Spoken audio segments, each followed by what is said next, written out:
தந்தை, மகன், தூய ஆவியாரின் பெயராலே ஆமென். இயேசு கிறிஸ்துவின் அன்புமிக்க சகோதர சகோதரிகளை உங்கள் அனைவருக்கும் கிறிஸ்து இயேசுவின் அன்பு கலந்த வணக்கத்தை தெரிவித்துக் கொள்கின்றேன். இந்த நற்செய்தி பாகமானது மார்க் நற்செய்தி 3ஆம் அதிகாரம் 13 முதல் 19 வரையில் திருவாக்கியங்கள். 13வது வாக்கியம். அதன் பின்பு இயேசு மலைமேல் ஏறி தாம் விரும்பியவர்களை தம்மிடம் வரவழைத்தார். அவர்களும் அவரிடம் வந்தார்கள். நாம் பார்க்கிறோம், இயேசு தாம் விரும்பியவர்களை அவர் அழைக்கின்றார். அவர்களும் இதோ வருகிறார்கள். நீயும் நானும் இயேசுவால் விருப்பப்பட்டவர்கள். இயேசு உன்னையும் என்னையும் அழைக்கின்றார்.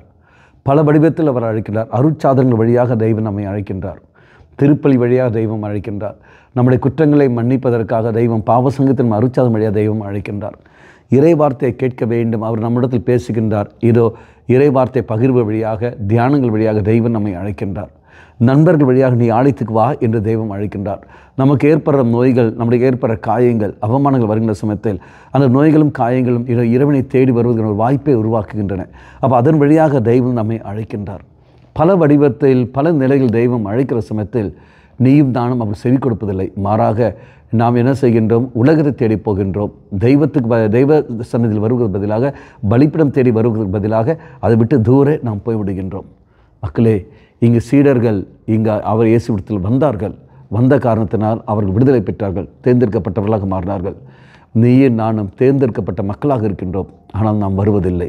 மக்களே, கடவுள் சன்னதியில் செல்வோம், தெய்வ சன்னதியில் போவோம், பலிப்பிடத்தை நோக்கி போவோம், குடும்பத்தில் ஜெபமாலையில் நாம் பங்கெடுப்போம், குடும்ப அங்கத்தினர்கள் வழியாக, இதோ நண்பர்கள் வழியாக, திருச்சபை வழியாக தெய்வம் நம்மை அழைக்கின்ற சமயத்தில், அன்றாட நிகழ்வுகள் வழியாக தெய்வம் நம்மை அழைக்கின்ற சமயத்தில் அதுக்கு செவி கொடுத்து கொண்டு அதற்கு முக்கியத்துவம் கொடுத்து இறை காரியங்களுக்கு முக்கியத்துவம் கொடுத்து நாம் செயல்படுவோம். இந்த காலகட்டமானது இதுக்கு எதிராகவே செயல்படுகின்ற ஒரு காலமாக இருக்கிறது. நாம் தான் புத்திபூர்வமாக செயல்பட்டு அதுக்கு ஏற்றபடி செயல்பட வேண்டும். கண்களை மூடிக்கொள்ளுங்கள். நல்லவனாய் தெய்வமே, எதற்கு முக்கியம் கொடுக்க வேண்டுமோ அதற்கு முக்கியம் கொடுத்து வாழக்கூடிய வரத்தை எனக்கு தந்திரலும். உனக்கு முக்கியத்துவம் கொடுத்து கொண்டு உலகத்தை 2வது இடத்தில் வைக்க எனக்கு சக்தியை தந்திரலும். இந்த உலகம் நீ எனக்கு தரப்பட்டிருப்பது. நான் இந்த உலகத்துக்கு அடிமை அல்ல, உமக்கு மட்டுமே அடிமையாக இருந்து செயல்பட சக்தியை தந்திரலும். அம்மா மாதாவே, தெய்வ மாதாவே, எங்கள் மாதாவே, என் அன்னையே, விசேஷமாக எங்களுக்காக பரிந்து பேசும். ஆமேன். தந்தை, மகன், தூய ஆவியாரின் பெயராலே ஆமேன்.